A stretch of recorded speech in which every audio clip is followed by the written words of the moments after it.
Hello and welcome to another class of JKP sub inspector. तो आज हम लेके आए हैं आपके सिलेबस का और एक टॉपिक जिसका नाम है जनरेशन ऑफ कंप्यूटर्स। यानी कंप्यूटर की नस्ल में जो अलग अलग टेक्नोलॉजीज यूज की गई थी टाइम टू टाइम, हर नई जनरेशन में सर्किट्स छोटे होने लगे और ज़्यादा एडवांस होने लगे। जितनी भी जनरेशन आती गई तो ये तब्दीलियाँ आती गई। इससे क्या हुआ, कंप्यूटर्स की स्पीड, मेमोरी इंक्रीज हो गई। कंप्यूटर की और जितनी कंजप्शन ऑफ पावर की ज़रूरत पड़ती थी पहले जनरेशन में, वो कंजप्शन कम होते चले गए। तो चलो बढ़ते हैं आगे और जानते हैं कि एक किस जनरेशन में क्या आया, कैसे आया और चेंजेस क्या क्या होती गई अलग अलग जनरेशन में, ये सब जानते हैं। डियर स्टूडेंट्स, कंप्यूटर्स की कुल 5 जनरेशन आई है अब तक जब से कंप्यूटर्स बने हैं। आइए इन सब को एक एक करके जानते हैं। Number first generation of computer जो आई थी 1946 से लेके 1959 तक। इसमें एक डिवाइस का यूज हुआ। वो डिवाइस क्या थी?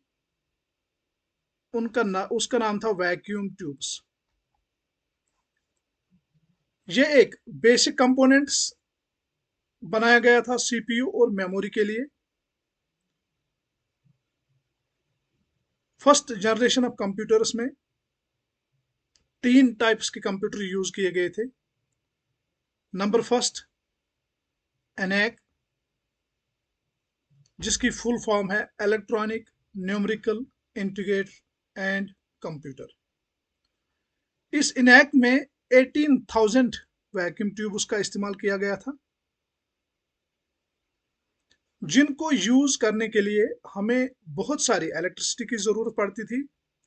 इस वजह से ये कंप्यूटर्स बहुत स्लो चलते थे और स्पेस भी बहुत ज्यादा ऑक्यूपाई करते थे। ये कंप्यूटर्स यूज होते थे बड़ी कंपनीज में और ऑर्गेनाइजेशंस में, जैसे कि यूनाइटेड स्टेट्स मिलिट्री, वहां पे ये यूज होते थे, और नासा यानी national aeronautics and space administration में। और हाँ, एक और चीज, IBM 7 और IBM 650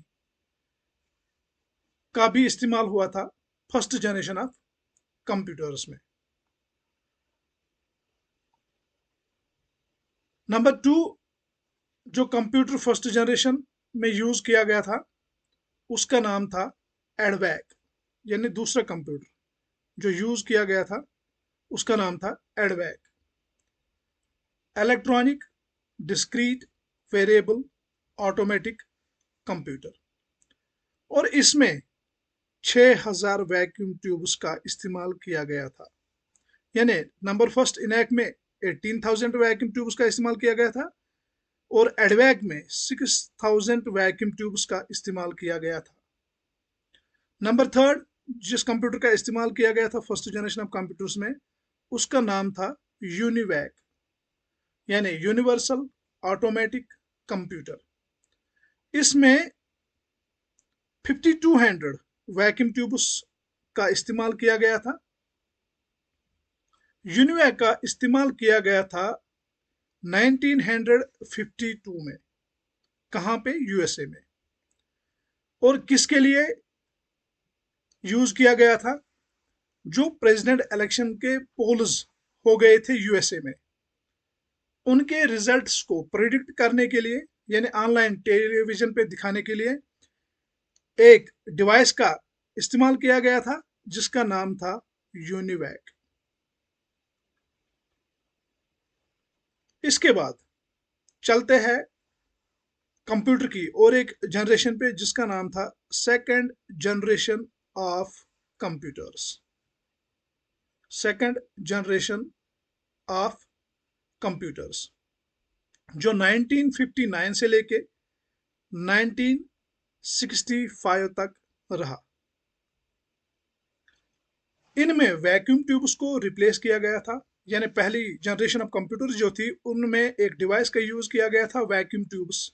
लेकिन जो ही सेकंड जनरेशन ऑफ कंप्यूटर्स आई 1959 से लेकर 1965 तक, उनमें से वैक्यूम ट्यूब्स को रिप्लेस किया गया था और इसमें और एक डिवाइस का यूज किया गया था जिसका नाम था ट्रांजिस्टर्स। यानी सेकंड जनरेशन ऑफ कंप्यूटर्स में वैक्यूम ट्यूब्स का इस्तेमाल नहीं हुआ था, बल्कि किन चीजों का इस्तेमाल हुआ था? ट्रांजिस्टर्स का, जो सस्ते, कॉम्पैक्ट और कम पावर कंज्यूम करते थे फर्स्ट जनरेशन ऑफ कंप्यूटर्स से।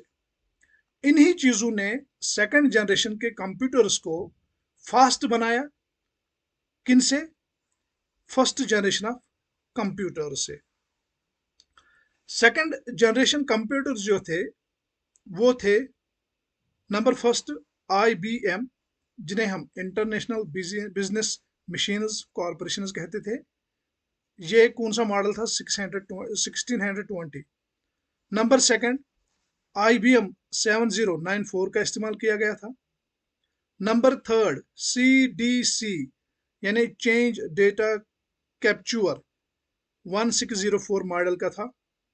नंबर फोर्थ, CDC 3600 का यूज किया गया था। और यूनिवैक 1108 का भी यूज किया गया था सेकंड जनरेशन ऑफ कंप्यूटर्स में। सेकंड जनरेशन के कंप्यूटर्स ज्यादातर इस्तेमाल किए गए थे बिजनेस और रिसर्च इंस्टीट्यूशंस में, या हम ऐसे भी बोल सकते हैं साइंटिफिक रिसर्च के लिए। तो डियर स्टूडेंट्स, बढ़ते हैं हमारे अगले जनरेशन ऑफ कंप्यूटर्स पे, जिन्हें कहते हैं third generation of computers. Third generation of computers जो 1965 से लेके 1971 तक रहे, जिन्हें हम कहते हैं थर्ड जनरेशन ऑफ कंप्यूटर्स। इस जनरेशन में यूज किया गया था आईसीज का, यानी इंटीग्रेटेड सर्किट्स का इस्तेमाल किया गया था। कौन सी जनरेशन में? थर्ड जनरेशन में। देखो डियर स्टूडेंट्स, ये चीजें याद रखना, फर्स्ट जनरेशन में कौन सी डिवाइस यूज हो गई थी कंप्यूटर्स में, सेकंड में कौन हुई थी, थर्ड में कौन हुई थी, फोर्थ में या फिफ्थ में कौन सी डिवाइस का यूज हुआ था। ये इंपॉर्टेंट पॉइंट्स है जो एग्जाम में आ सकते हैं, तो गौर से ये देखिएगा, पढ़िएगा और समझिएगा। यानी थर्ड जनरेशन ऑफ कंप्यूटर्स जो स्टार्ट हो गए थे 1965 से लेके 1971 तक। इस जनरेशन में यूज किए गए थे आईसीज, जिन्हें हम बोलते हैं इंटीग्रेटेड सर्किट्स, और ट्रांजिस्टर्स को हटा दिया गया था, जो कहां पे इस्तेमाल हुए थे? सेकंड जनरेशन ऑफ कंप्यूटर्स में। थर्ड जनरेशन ऑफ कंप्यूटर्स में हाई लेवल प्रोग्रामिंग लैंग्वेज का यूज किया गया था, जैसे कि फोर्ट्रान, ये एक हाई लेवल लैंग्वेज है। कोबाल, ये भी हाई लेवल लैंग्वेज है। पास्कल या अल्गोल। थर्ड जनरेशन में इन सब प्रोग्रामिंग लैंग्वेजेस का यूज किया गया था। थर्ड जनरेशन में जो कंप्यूटर्स यूज किए गए थे वो थे IBM 360 सीरीज, IBM 360 सीरीज, होनीवेल 6000 सीरीज, इसका इस्तेमाल किया गया था थर्ड जनरेशन ऑफ कंप्यूटर्स में। PDP यानी पर्सनल डेटा प्रोसेसर, इसका इस्तेमाल किया गया था थर्ड जनरेशन ऑफ कंप्यूटर्स में। IBM का और एक 370 और 168 डिवाइसेस यूज किए गए थे इसमें, और TDC 316 का यूज किया गया था थर्ड जनरेशन ऑफ कंप्यूटर्स में। ठीक है, इसके बाद आते हैं और एक जनरेशन पे, जिसे कहते हैं फोर्थ जनरेशन ऑफ कंप्यूटर्स। ये आए थे 1971 से लेके 1980 तक। इसमें क्या किया गया था? इसमें एक डिवाइस का यूज किया गया था जिन्हें हम बोलते थे VLSI, very large scale integrated circuits. ठीक है, फर्स्ट में वैक्यूम ट्यूब्स, नंबर सेकंड में ट्रांजिस्टर्स, थर्ड में इंटीग्रेटेड सर्किट्स का यूज किया गया था, लेकिन नंबर 4 में VLSI का यूज किया गया था, यानी एक चिप का यूज किया गया था जिसमें मिलियंस ऑफ ट्रांजिस्टर्स और बाकी सर्किट्स का इस्तेमाल किया गया था। इस जनरेशन में प्रोग्रामिंग लैंग्वेज का इस्तेमाल किया गया, जैसे कि थर्ड में किया गया था। इसमें थोड़े एडवांस्ड प्रोग्रामिंग लैंग्वेज का इस्तेमाल किया गया, जिनमें से C++ और डी बेस का इस्तेमाल किया गया। इस जनरेशन में जिन कंप्यूटर्स का यूज किया गया था वो थे DEC 10, स्टार 1000, PDP 11 यानी पर्सनल डेटा प्रोसेसर 11 का, क्रे 1 का, ये एक सुपर कंप्यूटर था, और क्रे X का, ये भी एक सुपर कंप्यूटर था। ठीक है बच्चों, ये थी फोर्थ जनरेशन ऑफ कंप्यूटर्स की। तो इसके बाद आते हैं अपने लास्ट जनरेशन ऑफ कंप्यूटर्स पे, जिसका नाम फिफ्थ जनरेशन ऑफ कंप्यूटर्स रखा गया। फिफ्थ जनरेशन ऑफ कंप्यूटर्स ये कब वजूद में आए? 1980 से लेके आज तक ये फिफ्थ जनरेशन ऑफ कंप्यूटर्स चल रही है। इस जनरेशन में यूज किया गया है ULSI का, ULSI का, जिसका मतलब है अल्ट्रा लार्ज स्केल इंटीग्रेशंस। और VSLI को हटाया गया था। जो फोर्थ जनरेशन में डिवाइस यूज की गई थी VLSI, उसको हटा के ULSI का यूज किया गया। ये जो फिफ्थ जनरेशन के कंप्यूटर है, ये यूज करते हैं पैरेलल प्रोसेसिंग हार्डवेयर को और आर्टिफिशियल इंटेलिजेंस। देखो, पैरेलल प्रोसेसिंग मीन्स ये एक ऐसी टेक्निक होती है जिसमें यूज होता है मल्टीपल सीपीयूज, एक नहीं यानी एक से ज्यादा मल्टीपल सीपीयूज, जो साइमल्टेनियसली वर्क करते हैं किसी एक पर्टिकुलर काम पे। एक एग्जांपल मैं यहाँ पे देना चाहता हूँ, जैसे कि 3 बच्चे किसी रोप को खेलते हैं, उसके 2 साइड पकड़ते हैं, उसको घुमा के, फिर तीसरा भी उसमें शामिल होता है। इसी का मतलब होता है कि मल्टीपल सीपीयूज एक ही काम को साइमल्टेनियसली वर्क करती है, ठीक है, किसी एक पर्टिकुलर काम पे। फिफ्थ जनरेशन ऑफ कंप्यूटर्स में जो प्रोग्रामिंग लैंग्वेजेस यूज होती है वो है C++,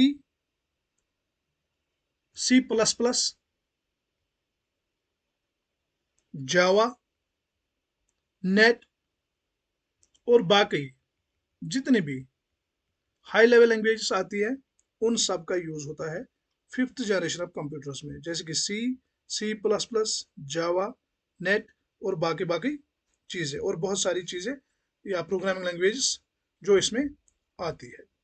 तो डियर स्टूडेंट्स, उम्मीद करता हूं कि आपको ये लेक्चर अच्छा लगा होगा और इंफॉर्मेटिव लगा होगा। अगर अच्छा लगा हो तो कमेंट सेक्शन में ज़रूर बताइएगा, और हाँ, चैनल को लाइक, शेयर और सब्सक्राइब करना ना भूलिएगा, ताकि आपके पास वो सारे लेक्चर्स पहुंच जाए जो आपके सिलेबस में हैं और जो हम इस YouTube चैनल पे अपलोड करते रहेंगे। So thank you and good bye.